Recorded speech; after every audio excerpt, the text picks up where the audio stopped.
ब्रह्मसूत्र के पुनरावर्तन के क्रम में हमने अधिकरण में निरूपित जो विषय है उसकी प्रस्तुति का क्रम हमने कुछ समय से प्रारंभ किया है। उस क्रम में आनंदमय अधिकरण के विषय की प्रस्तुति जो है वो पिछले सत्र में चल रही थी। उसका जो भी अधूरा क्रम है वो आगे संपन्न करें। करो राजेश भाई। हाँ राजा, दंडवत प्रणाम। तो राजा की कृपा से जो हम ये प्रस्तुति का विषय देख रहे हैं, तो आनंदमय अधिकरण में अभी तक हमने 3 सूत्र देखे। तो पहला जो आनंदमय अधिकरण में पहला सूत्र जो हमने देखा आनंदमय अभ्यासात, वहाँ जो ब्रह्मविद आपनोति परम, और जो दूसरा सूत्र देखा मतलब आत्मा जो हम उसको वेद से प्रवचन से प्राप्त नहीं कर सकते, वो दोनों में महाप्रभु जी ने एक भक्ति का इंट्रोड्यूस करके वहां पे कृपालभ्य और साधन लभ्य, अक्षर पर्यंत और कृपालभ्य पुरुषोत्तम है, वो एक टॉपिक समझाया। और फिर वहां पे कामना न समझकर अलौकिक कामना का जो सिद्धांत है, वहां से सगुण और निर्गुण ब्रह्म का महाप्रभु जी ने भेद समझाया। और जो शंकराचार्य जी की मूल एक प्रॉब्लम है कि वो जीव को व्यापक मानते हैं, उसका भी इसमें महाप्रभु जी ने निराकरण किया। और फिर जो हमने आगे के 2 सूत्र देखे, उसमें शब्द बल से और अर्थ बल से, उसमें भी जो आनंद को विकार कहते वो नहीं है करके प्राचुर्य के अर्थ में उसका महाप्रभु जी ने प्रतिपादित किया। अभी हम आगे 14वें सूत्र से ले रहे हैं। तो आगे के 3 सूत्रों से जो आया, वहां पे मतलब पूर्व पक्ष में ऐसा कह रहे कि आपने 3 सूत्र से तो उसका अर्थ बना लिया कि आनंदमय है, लेकिन उसमें वैदिक मंत्र का आपके पास कुछ है कि नहीं, मतलब कोई वैदिक मंत्र के बिना आनंदमय को ब्रह्मपरक नहीं माना जा सकता। तो उसके लिए अभी आगे का सूत्र आ रहा है। तो ये अधिकरण माला में पुरुषोत्तम जी ऐसा कह रहे हैं कि सत्य ज्ञान जो सूत्र है, सत्यम ज्ञानम अनंतम ब्रह्म, उसमें भी ब्रह्म का ही निरूपण किया जा रहा है और उसका उपसंहार में भी यही ब्रह्म है, इसकी ही चर्चा है। तो ये सूत्र है मंत्र वर्णिकमेव च गम्यते। तो यहाँ जो 2 सूत्र आए, सत्यम ज्ञानम अनंतम ब्रह्म और यो वेद निहितम गुहाय सोस्नुते सर्वान कामाय, ये सबसे भी यही स्पष्ट होता है कि आनंदमय से ही ब्रह्मत्व का प्रतिपादन होता है। और मंत्र की जो महाप्रभु जी की स्टाइल है, अभिता वृत्ति से अगर हम लेते हैं तो इसे मंत्र वर्णिक महाप्रभु जी कह रहे हैं। तो महाप्रभु जी यहाँ मूल 2-3 चीज जो कह रहे हैं कि अभ्यास के रूप में लिया है, तो अभ्यास अलग अलग तरीके से होता है, और फल के रूप में तो सब जगह आनंद की ही स्तुति हम देख सकते हैं, सब जगह आनंद की ही स्तुति यहाँ पे की गई है। और अभ्यास का तात्पर्य हम स्तुति ही करते हैं। और वहां जो 2 विषय आया कि सिर पक्ष है, पुरुष रूप से स्तुति की गई है, तो उसी के लिए किया गया है, क्योंकि हम मनुष्य बुद्धि से जैसे समझ सकते हैं वैसे ही उदाहरण वहां दिए गए हैं कि जैसे हम देखें कि हंस रूप से जो प्रभु अंतर्यामी जो प्रविष्ट होते हैं ये सब में, तो ऐसा इसलिए कहा गया है कि हम मनुष्य बुद्धि से हंस रूप को समझ सकते हैं, पुरुष रूप का वर्णन। तो शास्त्र में जो पर पुरुष का वर्णन है, इसीलिए वो जीव पर पुरुष के शरीर में तदाकार होता है और समस्त फल प्राप्त करता है, इसलिए उसका पुरुष का हंस रूप से वर्णन किया गया, मतलब पर पुरुष का ही वर्णन किया गया। और अभी यहाँ पे जो श्रुति में आत्मा का फ्लो है, ऐसा आपसे ने आज्ञा की थी, वो अभी पूरा समझा रहे। जो 5 पास कोष है, अन्न मन प्राण विज्ञान और आनंद, तो यहाँ पे महाप्रभु जी उसका मंत्र में किस तरह से फ्लो है वो समझा रहे, और 5 कैसे आनंदमय है वो महाप्रभु जी यहाँ पे समझा रहे। कि जैसे 5 में सबसे पहला जो सूत्र है अन्न वाला, उसमें तो क्लियर तस्यैव एव आत्मा ऐसा कहा ही नहीं गया, तो वहां से तो हम क्लियर समझ सकते हैं कि वो अन्नमय है, वो ब्रह्ममय है। और आपने ने ऐसे आज्ञा की थी उस टाइम पे कि हम जनरली समझ सकते हैं कि देह में हमको आनंद आत्मा का अनुभव जनरली होता है, तो वहां से शुरू होता है, इसलिए हम ये समझ सकते हो। इसी तरह हमको प्राणमय आदि में भी उसका अतिदेश कर देना चाहिए। फिर महाप्रभु जी ने प्राण के विषय में समझाया है कि जैसे बल भोजन विसर्ग आदि में भी उसका प्रयोग होता है, तो उसका संचार आकाश व पृथ्वी मतलब बाह्य और अभ्यंतर, ये दो प्रकार से होता है। तो हमारे पार्थिव शरीर में और हमारे शरीर के अंदर जो आकाश है वहां पे भी प्राण उपस्थित है, तो उस से भी हम समझ सकते हैं। फिर मनोमय का ऐसे समझाया था कि उसमें वेद में व्यवहार आता है मनोमय का, और वो कर्म का प्रेरक का आदेश है। मतलब हमारे जो संकल्प विकल्प आदि जितने भी हमारे कर्म है वो मन के रूप में होते हैं, और अर्थ अथर्ववेदीय अंगिरस सूक्त में भी उसकी ब्राह्म कर्म के रूप में वहां पे उनकी स्थापना की गई है। तो इस तरह से मनोमय भी पर ब्रह्म रूप है, मतलब ब्रह्म का ही स्वरूप है, ऐसा हम समझ सकते हैं। और मनोमय के बाद विज्ञानमय, जो यज्ञों के फल के रूप में विज्ञानमय का उल्लेख है। तो वहां पे महाप्रभु जी ऐसी आज्ञा कर रहे हैं कि तृतीय अध्याय में उसका विस्तृत विवेचन किया जाएगा। तो ऐसे पांचों पांच रूप में हम सब समझ सकते हैं कि क्रम मुक्ति का विवेचन किया गया है। तो मंत्रों में भी हम समझ सकते हैं कि जो आनंद है उसका ही ब्रह्मतया, मतलब सत्यम ज्ञानम और आनंद, उसका ब्रह्मतया निरूपण किया गया है। तो ये 14वें सूत्र से हम समझ सकते हैं। अभी इसी सूत्र में रुत और सत्य, ये दो जो अनुष्ठीयमान धर्म है वो आत्मा के स्वाभाविक धर्म है। और इससे हम ये समझ सकते हैं कि जो क्रम से प्राप्त देह की सृष्टि के अभाव पर हो जाने पे ही ब्रह्मवेत्ता को आनंदमय फल की प्राप्ति होती है। तो यहाँ पे आपने रुत और सत का भी समझाया था। रुत जो है वो ब्राह्मिक सत्ता का है, और उसका मतलब वो कारण समझ सकते हो, और उसका अंश जो है हमारे में वो सत्य के रूप में है। ऐसे वो समानार्थी है, लेकिन इतना हमको डिफरेंस समझ सकते हैं।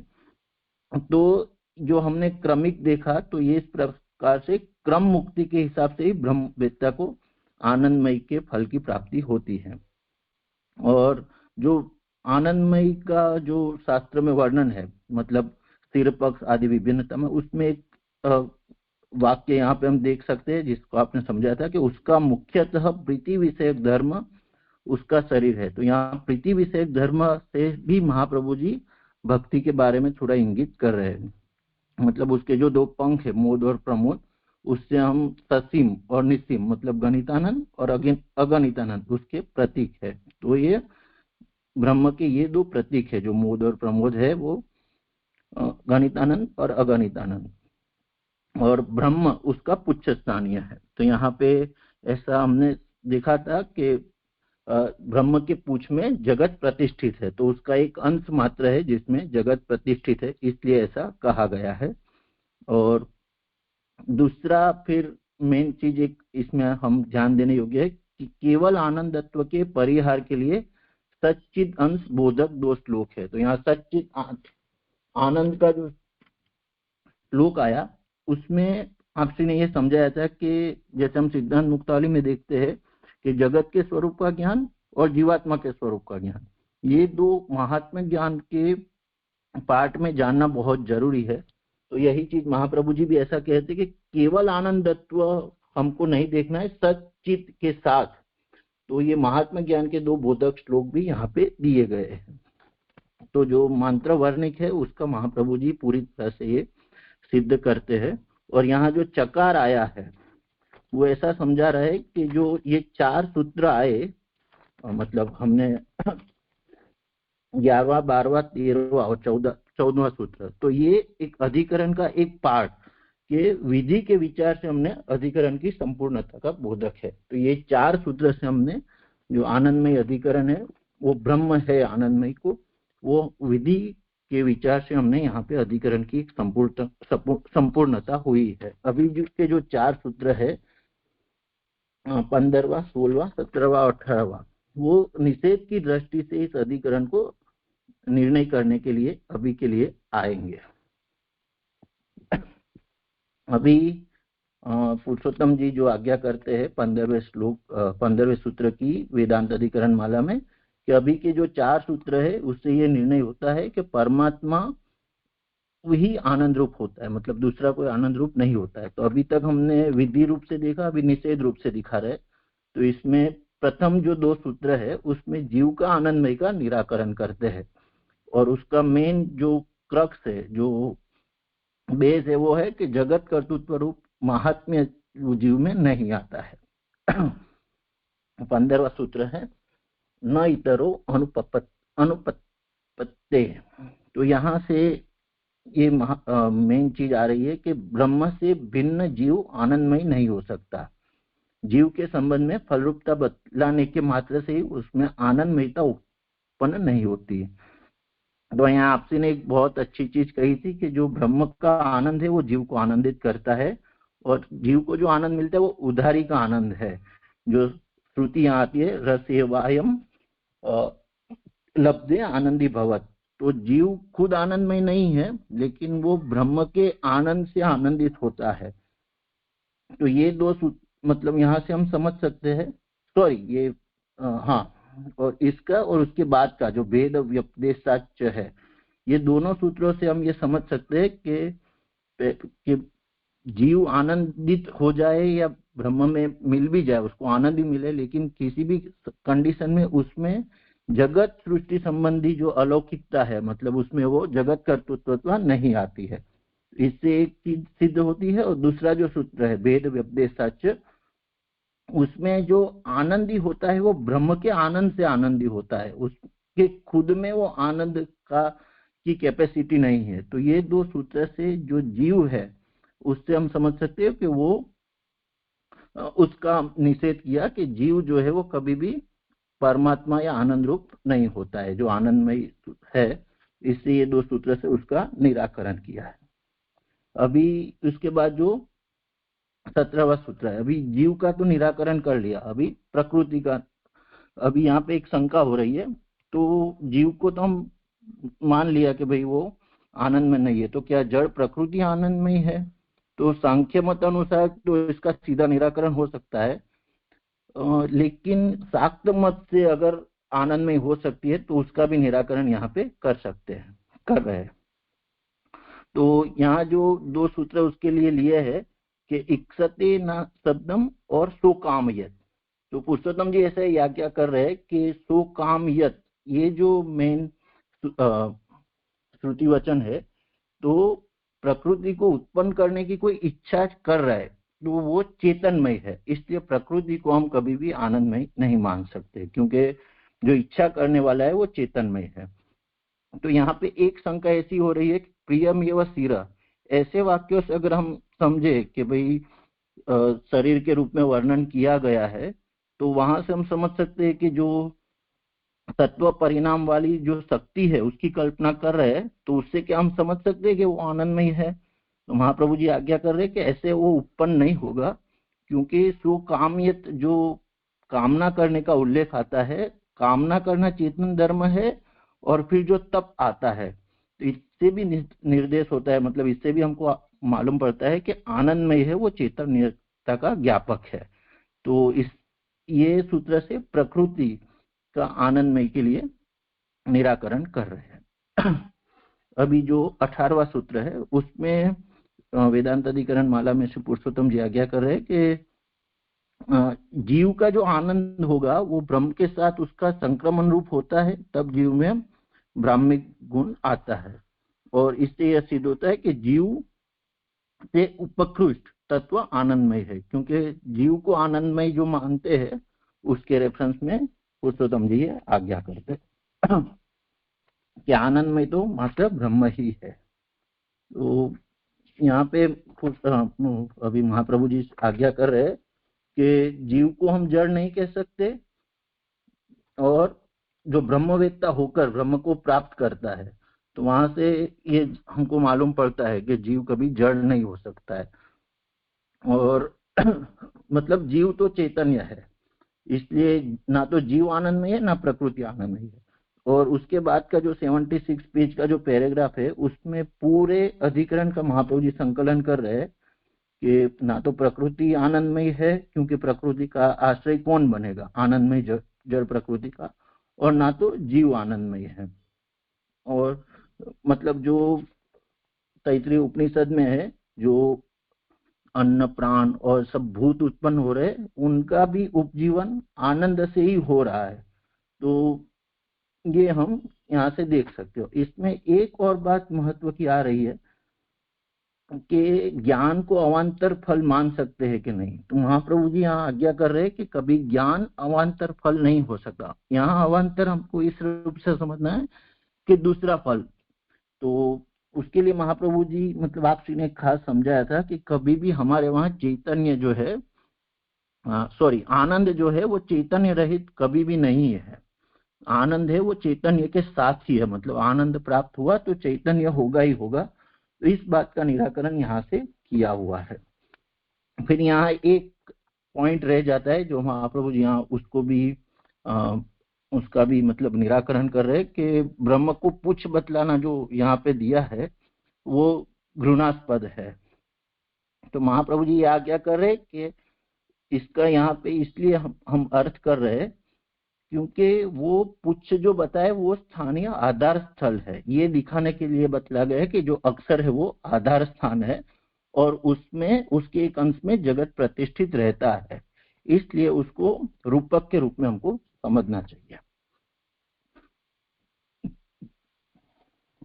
अभी लास्ट पैराग्राफ जहाँ पे कंक्लूड कर रहे हैं तो यहाँ पे यही कह रहे कि चारों चार मतलब लक्षण जो है कि ब्रह्म की प्राप्ति में पूर्व ज्ञान मतलब जो ब्रह्म ज्ञान है वो उसका पूर्वक के रूप में अंगी के रूप में वो आनंदमय के रूप में प्रतिष्ठित है। मतलब अंगी जो आनंदमय है और उसके अंग रूप में जो भी ज्ञान है ब्रह्म ज्ञान उस रूप में हमको समझना चाहिए।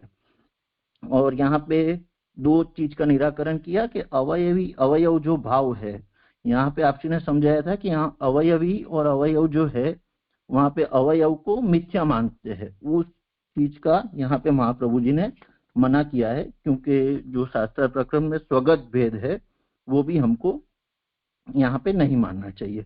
और यहाँ पे ये शंका का निराकरण इसलिए महाप्रभु जी कह रहे हैं कि अगर अवयव अवयव को हम काल्पनिक मानेंगे वो संबंध को तो हंस स्वरूप भी काल्पनिक होगा और उसकी वजह से क्या हो जाएगा कि अंतस्थित जो परमात्मा जीव के फल की प्राप्ति के लिए उसमें हंस रूप में प्रकट हो जाता है, वो मानना भी फिर गलत हो जाएगा। तो हमको ये मानना चाहिए कि यहाँ पे जो अवयव अवयव भाव है वो काल्पनिक है, मतलब वो द्वैत भाव वाला है। तो उसको यहाँ पे महाप्रभु जी ने निराकरण किया है। तो यहाँ पे ये प्रकरण पूरा होता है। और यहाँ पे पुरुषोत्तम जी ने जो लास्ट में पूरे आनंद में अधिकरण को कंक्लूड किया है तो उसमें आपसे ने ऐसे आज्ञा की है कि जीव और जड़ ये दोनों का निषेध करते हुए आनंदमय का विचार है 8 सूत्र वाले अधिकरण में।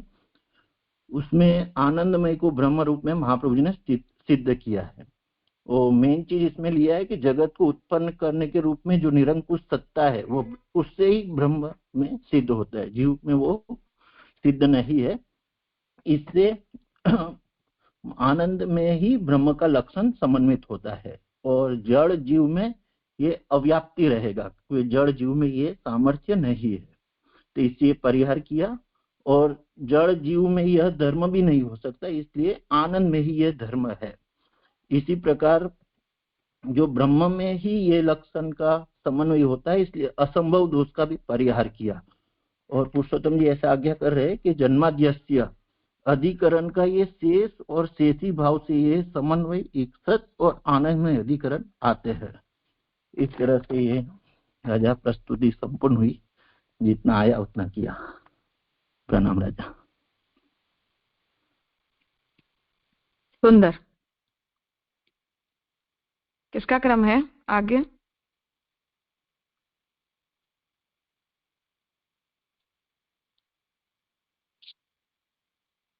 हाँ प्रीतिवन। हाँ दंडवत प्रणाम राजा। अधिकरण मारे करवाना છે। हाँ करो।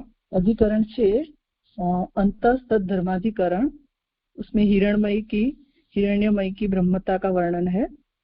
आनंदमय अधिकरण में हमने देखा जो ब्रह्म का वर्णन किया है, वहां तैत्तरीय उपनिषद में जो ब्रह्मानंद वल्ली में कहा कि ब्रह्मविद आपनोति परम, ब्रह्म को जानने वाला पर को प्राप्त होता है। तो वहां पर क्या है, उस शंका के समाधान में कहा कि ब्रह्म ही पर है। इस अधिकरण में अंतस्तद धर्माधिकरण में श्रुति में कहा है कि वो ही पुरुष में है, आदित्य में है, एक है, ऐसा जो जानता है। ये साधन वचन में जो पुरुष में है, आदित्य में है, वो क्या तत्व है, ये जानने के लिए ये अधिकरण है। श्रुति में आगे आता है कि ऐसा जो जानता है वह आनंदमयी आत्मा को प्राप्त करता है। तो ये ज्ञान जरूरी है। अगर वो नहीं जानता तो उसे भय होता है और उसे कोई फल नहीं मिलता। इस हेतु से ये अधिकरण किया है। उसमें 2 सूत्र है, एक तो अंतः धर्मोपदेशात और वेद व्यपदेशात च अन्य।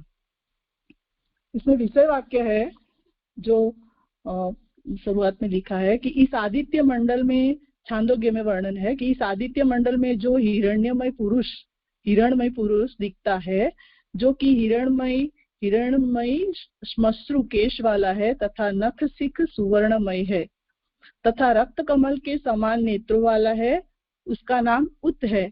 वह समस्त पापों से मुक्त है। उस निष्पाप को जो जानता है वह भी पापों से मुक्त हो जाता है। वही अधिदैवत और अध्यात्म इन नेत्रों में दिखता है। ये विषय वाक्य है। इसमें इस आदित्य मंडल में हिरणमयी जो पुरुष दिखाई देता है तो वो ब्रह्म है कि ब्रह्म से कोई अतिरिक्त तत्व है, इसका विचार किया है। उसमें सिद्धांत ये है कि छांदोग्य उपनिषद में ब्रह्म के धर्मों का ही उपदेश हिरण्यमय पुरुष का किया है, इसलिए वो ब्रह्म का ही वर्णन समझना है। ये पुरुषोत्तम जी ने सिद्धांत कहा है, उससे अब हम समझे। हिरण्यमय पुरुष मतलब सुवर्णमय पुरुष। ये विषय वाक्य में जो सुवर्णमय पुरुष है उसे उत की संज्ञा दी है। यथा कप्यासम पुंडरीकम एवं अक्षिणी तस्य उत इति नाम स एष सर्वेभ्यः पापेभ्य उदितः। तो ये विषय वाक्य में संशय ये है कि आदित्य मंडल का जो अधिष्ठाता देवता सूर्य है उसके शरीर का वर्णन है कि परब्रह्म का वर्णन है दूसरा, और तीसरा ब्रह्म के शरीर का वर्णन है। ये 3 संशय यहाँ पे है। तो अर्थात ब्रह्म के कोई धर्म का वर्णन है, मतलब ब्रह्म के शरीर का वर्णन है, मतलब ब्रह्म के कोई धर्म का वर्णन है। इस तरह से ये 3 संशय यहाँ पे है, क्योंकि वेद में सूर्य आदि नाम ब्रह्म के भी कहे गए और उन देवताओं के भी कहे गए। ये प्रश्न होने का मूल कारण है। यहाँ पे पूर्व पक्ष अब आ रहा है कि पूर्व पक्ष में कहते हैं कि ये शरीर अंतःपुरुष परमात्मा का नहीं है, पर अधिष्ठातृ देवता का शरीर है। ये जो पूर्व पक्ष में कहते हैं ये हिरण्यमय शब्द की वजह से है। ये शंका होती है कि हिरण्यमय शब्द जो वहां पे है तो उस शब्द की वजह से ये शंका आ रही है कि ये कोई अधिष्ठाता देवता का शरीर है। उसमें वो पूर्व पक्ष में अपने पॉइंट्स कहते हैं कि मय का अर्थ विकारवाची भी होता है। तो आनंदमय अधिकरण में जो 12 और 13 सूत्र आया था, राशेष ने शायद वो नहीं किया था, तो उसमें 12वां सूत्र था विकार शब्दान्नेति चिन्ह प्राचुर्यात्।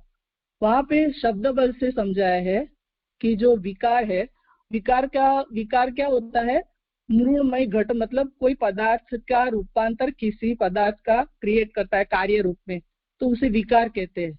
और प्राचुर्य का अर्थ है वो हेतु वाला, मतलब आनंद वाला है, आनंदित करता है, उसमें हेतु है, वहां पे प्राचुर्य का ये अर्थ होता है। तो विकार शब्दान्नेति चिन्ह प्राचुर्यात् में शब्द बल से वहां पे समझाया है कि ग्रामर का शब्द लिया है वहां।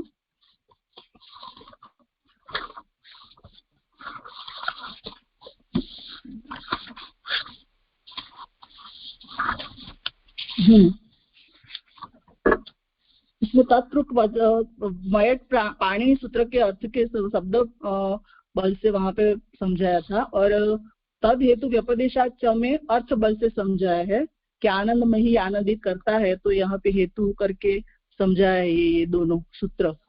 वहां पे ये मय का अर्थ वहां पे ये दोनों सूत्र से बताया, वही अर्थ यहाँ पे भी समझना है। तो विकारवाची भी होता है ऐसा मय का अर्थ, इसलिए वो कहते हैं कि हिरणमय मतलब हिरण्य सुवर्ण से बना हुआ, मतलब सुवर्ण का विकार रूप है ये। तो ये सुवर्ण से बना हुआ कोई पदार्थ है, तो ये विकारवाची भी अर्थ हो सकता है। और मय विकारवाची अर्थ होने से विकार है वो ब्रह्म परमात्मा तो हो नहीं सकता। फिर दूसरा पॉइंट ये है कि यहाँ कहा है उन्हें हिरण्य को केश न खादी है। पहले मय का अर्थ लेके बताया पूर्व पक्ष, और दूसरा यहाँ पे ये बताया कि हिरण्य को केश नख आदि है, तो अगर केश नख है तो शरीर तो होगा ही, शरीर के धर्म होने से वो अशुद्ध है, शरीर के धर्म जो उसमें आते हैं तो वो अशुद्ध हो जाता है, तो वो तो परमात्मा नहीं हो सकता। तो तीसरा पॉइंट ये लिया कि वो नेत्रों वाले है, नेत्रों वाला है, ये भी कहा है, तो वो अध्यात्म स्वरूप से बताया है। और आदित्य मंडल में है, इससे उसका अधिदैवत स्वरूप भी बताया है। इससे वो ब्रह्म की व्यापकता में विरोध आता है, क्योंकि वे परिच्छेद वाला बताया है यहाँ पे, नेत्रों वाला जो अध्यात्म स्वरूप बताया है और अधिदैवी स्वरूप बताया है, तो वो तो परिच्छेद वाला बताया है, तो व्यापकता में, ब्रह्म की व्यापकता में वहां पे विरोध आ जाता है। चौथा पॉइंट है कि चक्षु इंद्रिय से बताया कि उसको इंद्रिया भी है, तो ब्रह्म को तो कार्य करण कुछ भी नहीं है, ऐसा श्रुति में कहा है, तो ये श्रुति का विरोध होने से भी ब्रह्म नहीं है। फिर पांचवा पॉइंट रक्त नेत्र वाला कहा है, वहां मूल में कप्यास जो शब्द कहा है उसका एक अर्थ बंदर का मुख या पिछला हिस्सा भी जो लाल होता है ऐसा भी अर्थ होता है, तो वो अश्लीलता का दोष भी वहां बताया है। दूसरा पूर्व पक्ष ये बताया कि अगर ये परमात्मा ब्रह्म नहीं है तो क्या है, तो वो अधिष्ठाता देवता रूप जीव है, क्योंकि उसे शरीर है, केश नख है, इंद्रिया है, तो शरीर धर्म जीव का है और शरीर जीव को सुख दुख आदि भोगने के लिए प्राप्त होता है, इसलिए वो अधिदेवता रूप जीव का शरीर ही है, ऐसा पॉइंट वो ले रहे दूसरा। और तीसरा पूर्व पक्ष ये है कि एक वचन में ऐसा कहा कि वह सभी पापों से रहित है, तो ये वचन जीव का नहीं हो सकता, क्योंकि इसलिए तीसरा पूर्व पक्ष देते हैं कि ब्रह्म किसी पे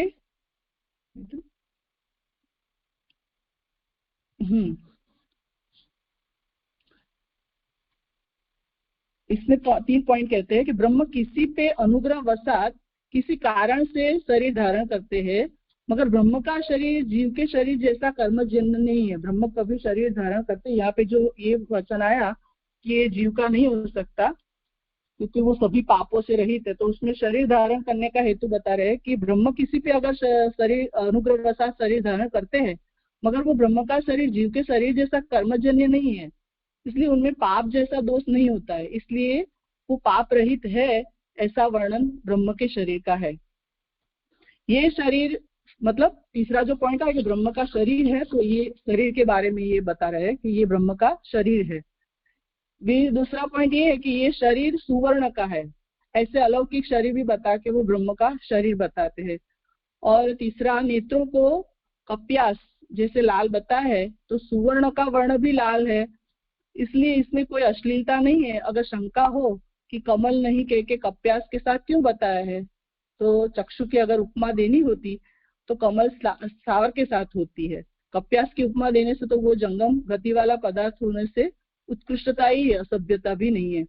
अगर उपमा देते और कमल की देते तो कमल की उपमा तो स्थावर के साथ होती है, और ये कप्यास की उपमा दी है तो वो जंगन गति वाला पदार्थ भी है, तो उसमें तो उसकी उत्कृष्टता बता के और सभ्यता नहीं बता के उसको ब्रह्म का शरीर भी पॉइंट एक लिया है। अब इसमें जो उत्तर पक्ष आता है, उत्तर पक्ष में ये प्रथम सूत्र है अंतस्थ धर्मोपदेशात, तो अंतः पुरुष परमात्मा ही है, यहाँ उनके धर्मों का वर्णन किया। जो अंतः पुरुष के बारे में ये जो प्रश्न आया है 3 कि वो क्या अधिष्ठाता देवता है कि परब्रह्म है कि ब्रह्म का शरीर है, तो यहाँ पे कह रहे कि अंतः पुरुष है वो परमात्मा ही है।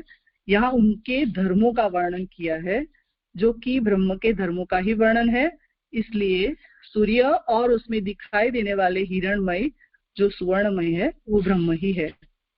तो ब्रह्म का एक धर्म जो निष्पापता बताया है, वो धर्म तो अन्य देवों में भी है, जीव में भी जब ब्रह्म ज्ञान की अवस्था हो तब होती है वो, मगर वो निष्पापता वो नाम समता है, निष्पापता दो सभी जगह होती है, मगर नाम समता में एक है, मगर उसमें अर्थ भेद है।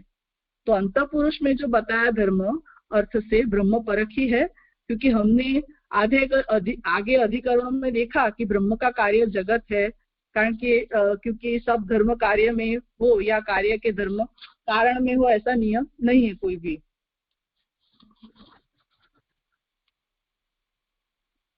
तो ब्रह्म का कार्य जगत ही ये समझ के हम ये सोचे कि कार्य है, तो ये सब धर्म कार्य में हो या कार्य कारण में जाए, वो धर्म दोनों में अलग अलग हो सकते हैं। ऐसा कोई नियम नहीं है कि कार्य का धर्म कारण में हो या कारण का धर्म कार्य में आए।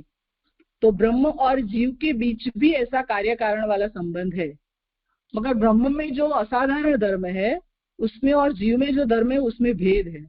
यहाँ पे जो निष्पापता है वो ब्रह्म का असाधारण धर्म है। इसलिए ज्ञान अवस्था में या देवादि में ये धर्म जो बताया है, फिर भी ये तो ब्रह्म का ही धर्म है। ऐसे ही समस्त रस ब्रह्म में ही है, वो भी ब्रह्म का है, ब्रह्म के ही धर्म है। समस्त रस की धर्मता ब्रह्म में ही है। ब्रह्म को वहां पे अस्थूल अनाणु कहा है, उसमें भी स्थूलता आदि ब्रह्म में न होना आदि कार्य धर्म है।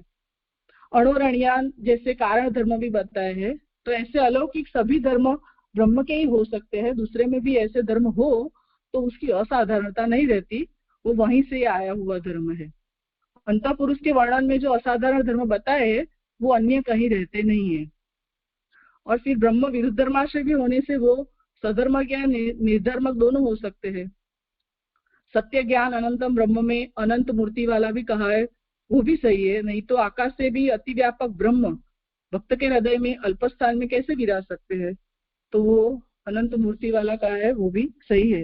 इसलिए ब्रह्म साकार होने पर लौकिक रूप में रहता है ये मानना चाहिए। तो ये शरीर अगर धारण करता है ब्रह्म, तो साकार होने पर ये लौकिक रूप ऐसे धरते हैं, तो भगवान अपने भक्त के लिए हृदय में धारण करके विराजते हैं। दूसरा, ये ब्रह्म का शरीर का जो वर्णन है, ये आर्ग्यूमेंट का खंडन करते हैं कि ये असंभव है। ब्रह्म सर्व वस्तु को बनाने में समर्थ है, उनको शरीर की क्या आवश्यकता है, ऐसी कल्पना की क्या जरूरत है। ब्रह्म को शरीर नहीं होता, पर व्यामोहन और क्रीडार्थ नट की तरह वो रूप धारण करते हैं। इसलिए वेद में जैसा कहा गया है ऐसा ही ब्रह्म मानना चाहिए।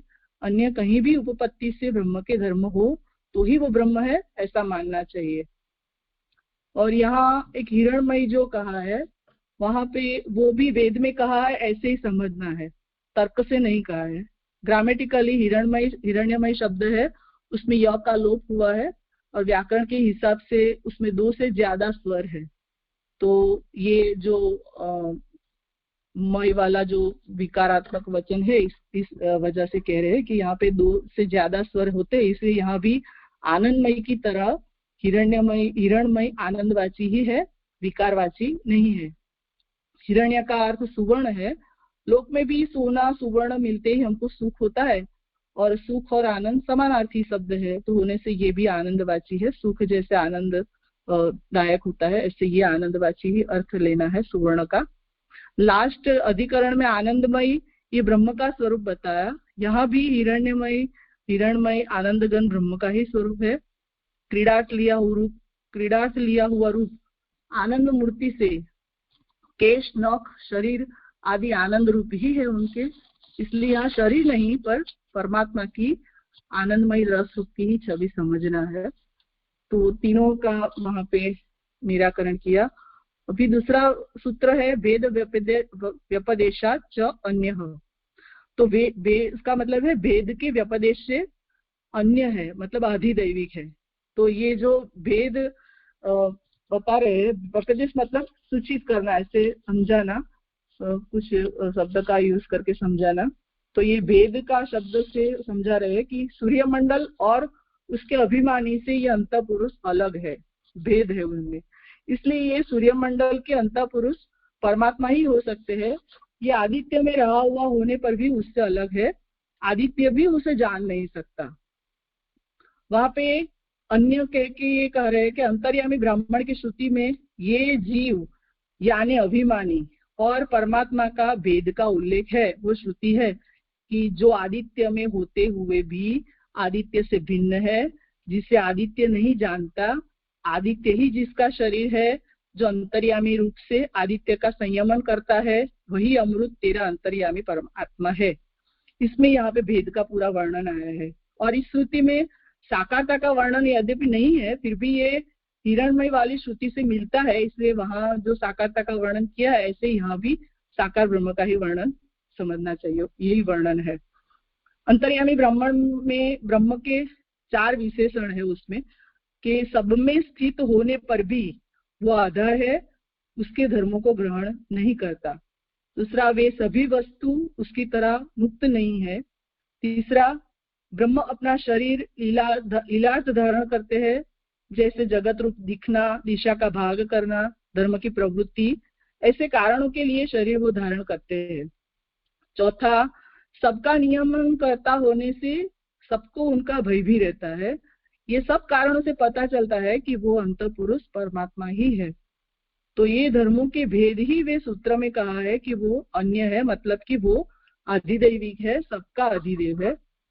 अंतर्यामी ब्राह्मण में आत्मा, अंतर्यामी, अमृत ऐसा भी कहा है, तो वो भी उपासना के लिए कहा है, ऐसा नहीं, उपासना के लिए कहा है ऐसा नहीं है, क्योंकि वो आदित्य से संपूर्ण भिन्न है। अंतपुरुष ब्रह्म है ऐसा सिद्ध हो जाए तो फिर ब्रह्म का ज्ञान के लिए या उपासना के लिए वर्णन है ऐसा कोई कहे तो भी कोई फर्क नहीं पड़ता, क्योंकि वो तो सिद्ध हो गया है। मगर अगर भिन्न है तो कारण में कार्य का धर्म हो ऐसा मानना योग्य नहीं है। फिर कारण रूप ब्रह्म का कार्य में धर्म मानो तो वो उपासना है। ये तो अभेद भाव सिद्ध करने में उपयोगी होता है हमें, जो ब्रह्मानंद की अनुभूति में सहाय, जीव को ब्रह्मानंद की अनुभूति में भी सहायक होता है। ये तो कारण ब्रह्म का कार्य में हम धर्म माने तो इस व्यवस्था से सभी जगह मुक्ति मिलती है, ऐसा वर्णन हमें मिलता है। यहाँ पे ये सिद्धांत आया, उत्तर पक्ष देके फिर सिद्धांत ये है कि इसे सिद्ध किया कि ये अंतपुरुष परमात्मा ही है और ये साकार परमात्मा ही आनंदमय निर्गुण ब्रह्म है। भगवान गीता में आज्ञा करते हैं कि सारे वेद से मैं ही वेद्य हूँ। तो वेद का अध्ययन करने वाले सभी श्रुति का अर्थ ब्रह्म ढूंढते हैं। श्रुतियों में उन्हें ब्रह्म का मित्र, सूर्य, इंद्र, प्रजापति नाम भी बताया है ब्रह्म का। तो ये देवताओं के भी नाम होने से सहज संभव है कि ध्यान डाइवर्ट हो जाए कि ये देवता है, तो मूलतः ये शंकाएं नष्ट हो जाए और न हो और ब्रह्म में दृष्टि उनकी स्थिर रहे। इसलिए व्यास जी ने ये सूत्र बनाए जो बताते हैं कि ये ब्रह्म के ही सूत्र है, ये वेद के अध्ययन कर्ता के लिए है। फिर भी सभी सूत्रों के भाष्य सब अलग अलग मार्ग के आचार्य ने अपने संप्रदाय के अनुसार अर्थ किए हैं, और क्योंकि सब संप्रदाय में साधना प्रणाली में ब्रह्म का ज्ञान तो जरूरी है, तो श्री महाप्रभु जी अपने संप्रदाय के अनुयायी को महात्म्य ज्ञान के लिए भाष्य का अर्थ किया है, जिसमें हमें भी ब्रह्म ज्ञान स्थिर हो। श्री महाप्रभु जी के वंश जी और आप श्री राजा की कृपा से जो मुझे समझ में ऐसा निरूपण संपन्न हो। राजा दंडवत प्रणाम। सुंदर। किसका है आगे क्रम?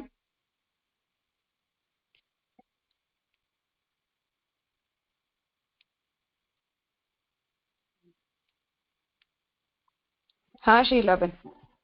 हाँ, दंडवत प्रणाम राजा। भाष्य का पुनरावर्तन करने की मेरी योग्यता तो नहीं है, पर मुझे जैसे समझ में आ रहा है आपकी कृपा से वैसा मैं निरूपण कर रही हूँ। अब 7वां अधिकरण आ रहा है, तद्लिंगाद अधिकरण। इसमें आकाश तद्लिंगाद ये अधिकरण है। इसमें आकाश को ब्रह्म के लिंग के रूप में बताया है। पुरुषोत्तम जी ने अधिकरण माला में 7वें और 8वें ये दोनों सूत्रों का एक साथ निर्णय दिया है। 8वां अधिकरण है वो 7वें अधिकरण के अंग रूप है। दोनों अधिकरण एक सूत्र का है, 7वां और 8वां। तो हमने 6ठे अधिकरण में देखा कि आदित्य मंडल पुरुष के लिए हिरण्यमय शब्द का जो प्रयोग किया है, लेकिन हिरण्यमय शब्द से ब्रह्म का ही निरूपण हुआ है। तो इस प्रकार यह सूत्र में भी आकाश शब्द से भूताकाश का निरूपण न समझकर ब्रह्म का ही निरूपण समझना चाहिए। और जो 8वां अधिकरण आ रहा है उसमें भी प्राण शब्द को प्राण वायु न समझकर ब्रह्म ही समझना चाहिए, ऐसा पुरुषोत्तम जी हमें समझा रहे हैं। और इस सूत्र का विषय देखे तो श्रुति वचन से ये निरूपण हो रहा है कि ये जितने भी लोक है उन सबकी उत्पत्ति, स्थिति और अंत में गति आकाश में होती है, ये विषय हुआ। तो इस पर संशय होता है कि आकाश शब्द से भूताकाश का वर्णन समझना चाहिए कि आकाश शब्द से ब्रह्म का वर्णन समझना चाहिए, ये संशय हुआ।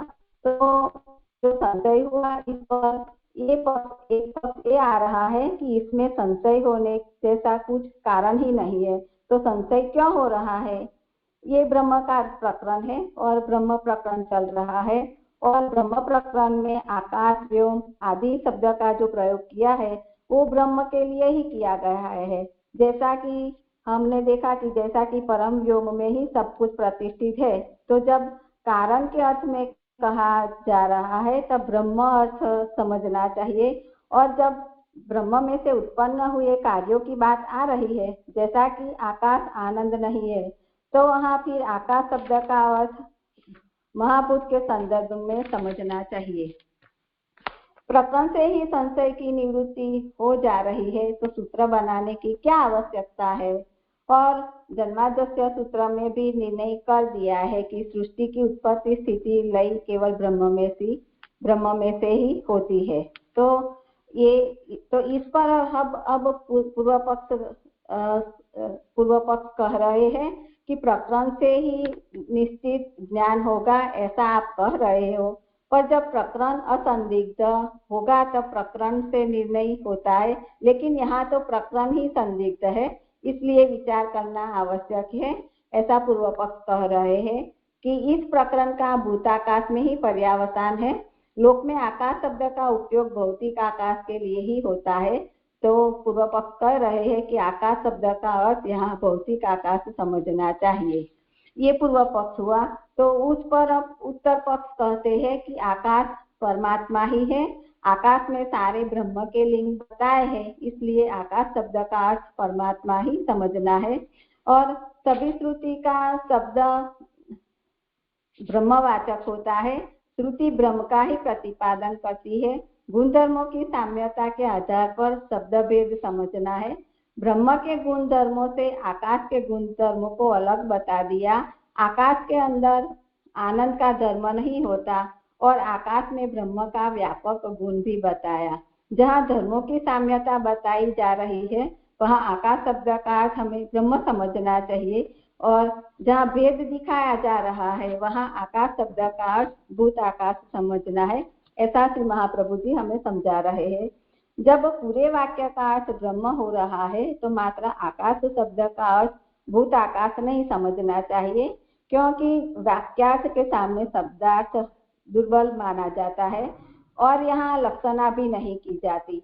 लक्षणा कब की जाती है कि जब मुख्य अर्थ प्रकट न हो रहा हो तब लक्षणा की जाती है। जैसा कि जैसे आपने समझाया था कि गंगायाम गोसह, तो इसका सीधा अर्थ न निकलता हो तब फिर गंगा तटे गोसह करना पड़ता है, लेकिन यहाँ तो लक्षणा की भी आवश्यकता नहीं है। यहाँ तो मुख्य अर्थ ब्रह्म ही है, आकाश शब्द से ब्रह्म का ही निरूपण हो रहा है, ऐसा श्री महाप्रभु जी हमें सिद्धांत में समझा रहा है। यहाँ राजा ये सूत्र संपन्न हुआ। धन्यवाद, प्रणाम राजा। हाँ, सुंदर। आगे किसका क्रम है?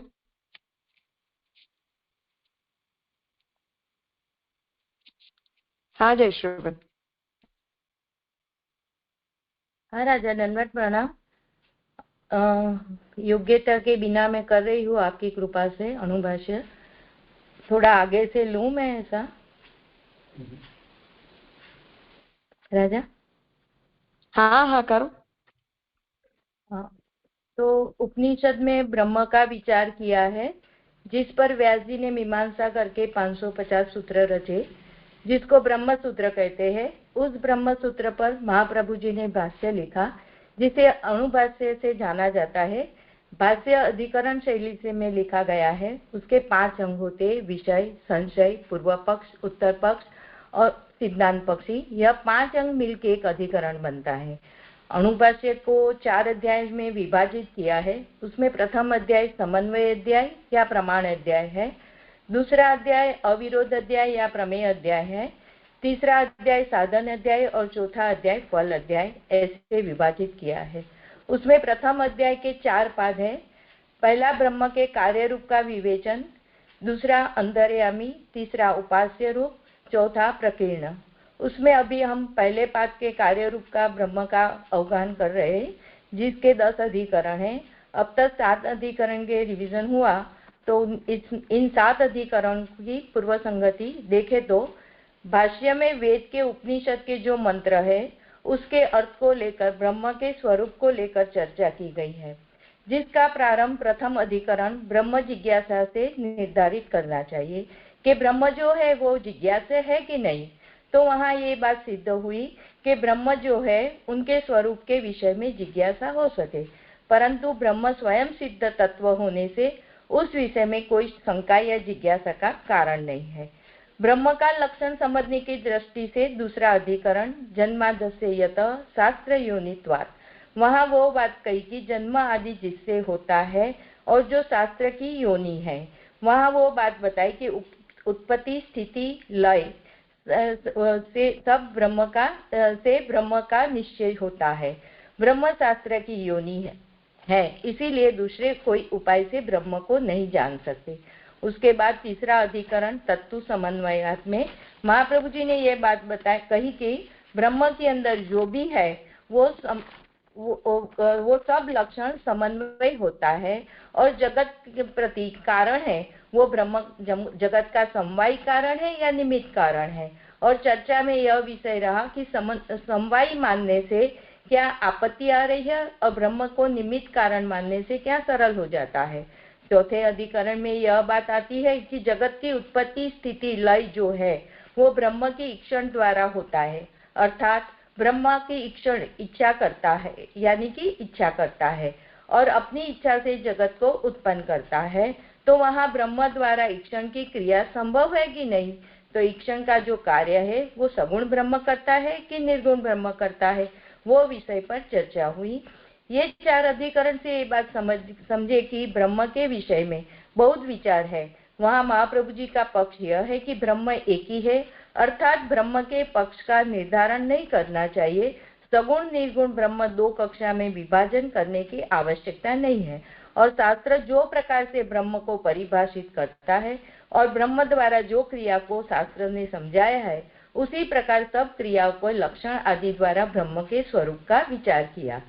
5वें अधिकरण आनंदमय अधिकरण में ब्रह्म के आनंद गुणधर्म की पर चर्चा की गई है। शास्त्र में आनंद की मात्रा अलग अलग बताई है, तो ब्रह्म की जो मात्रा है उस पर विचार कैसे किया जाए और ब्रह्म की जो आनंद रूपता है उसे कैसे समझ सके, ये बात की चर्चा हुई। उसके बाद अंतस्थ धर्म अधिकरण 6ठा अधिकरण में, जिसमें आदित्य मंडल के अंदर जो हिरण्यमय पुरुष दिखाई देता है, जिसका वर्णन श्रुति में आता है, वो ब्रह्म के अतिरिक्त कोई और तत्व है, उसका विचार किया।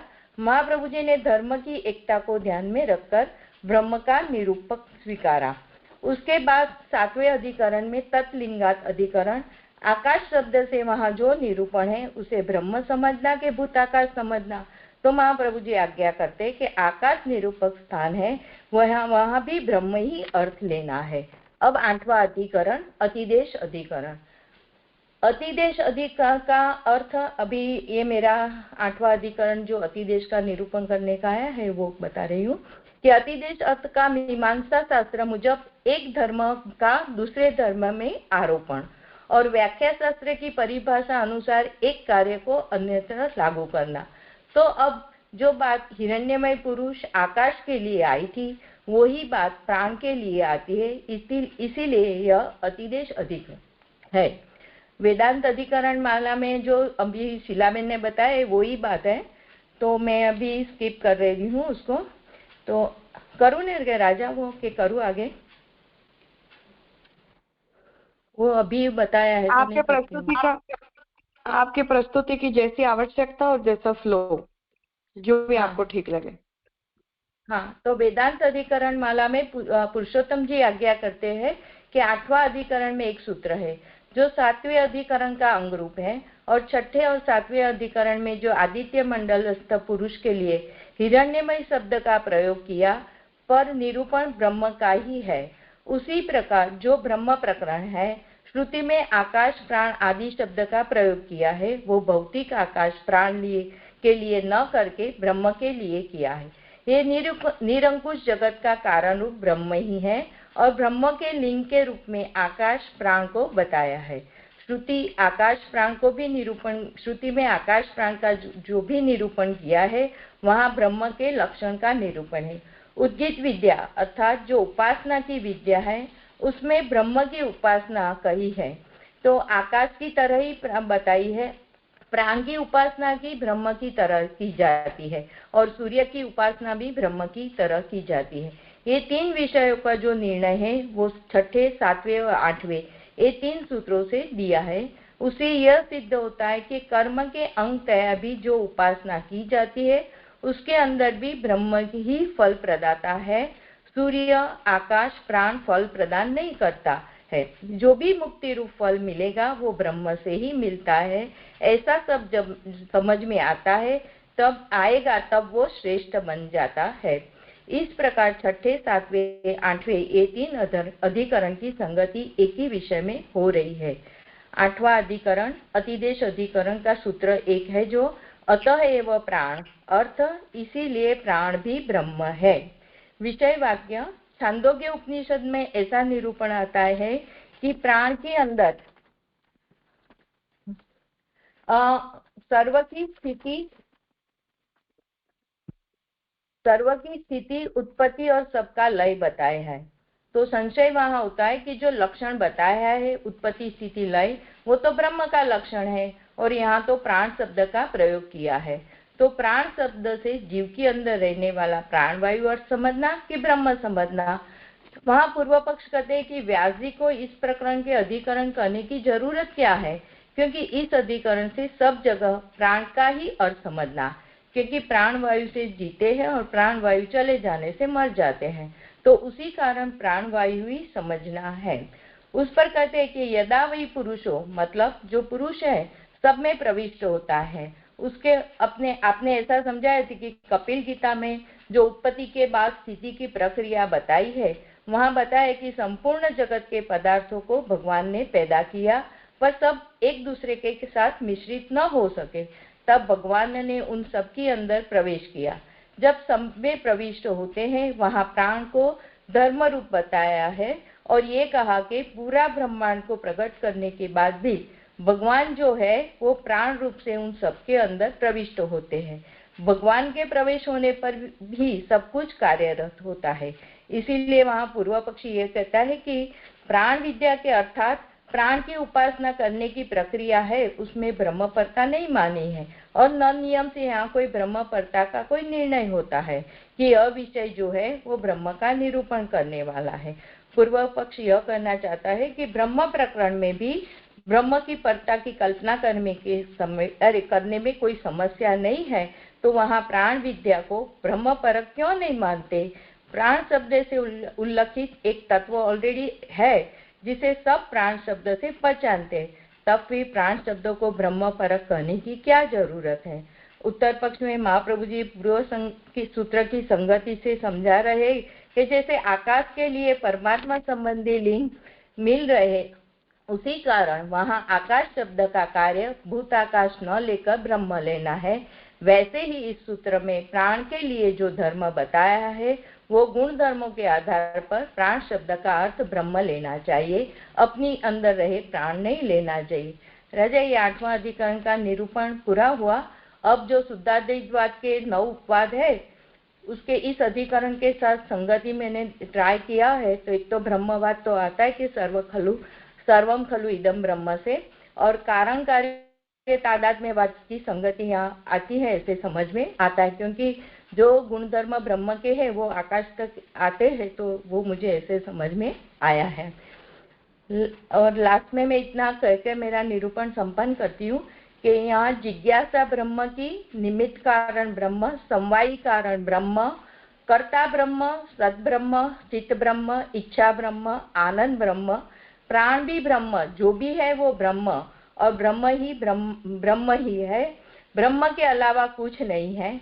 ब्रह्म का ज्ञान ब्रह्म सूत्र से ब्रह्मात्मा की समझ आपकी कृपा से आ रही है।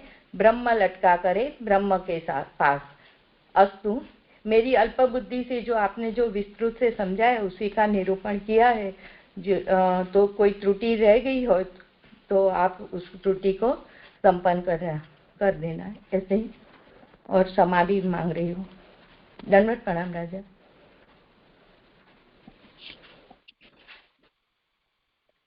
नहीं, त्रुटि का कोई प्रश्न नहीं। सुंदर निरूपण किया सभी ने। आज का विषय यहाँ रखते हैं, आगे के अधिकरण की प्रस्तुति कल कंटिन्यू करेंगे।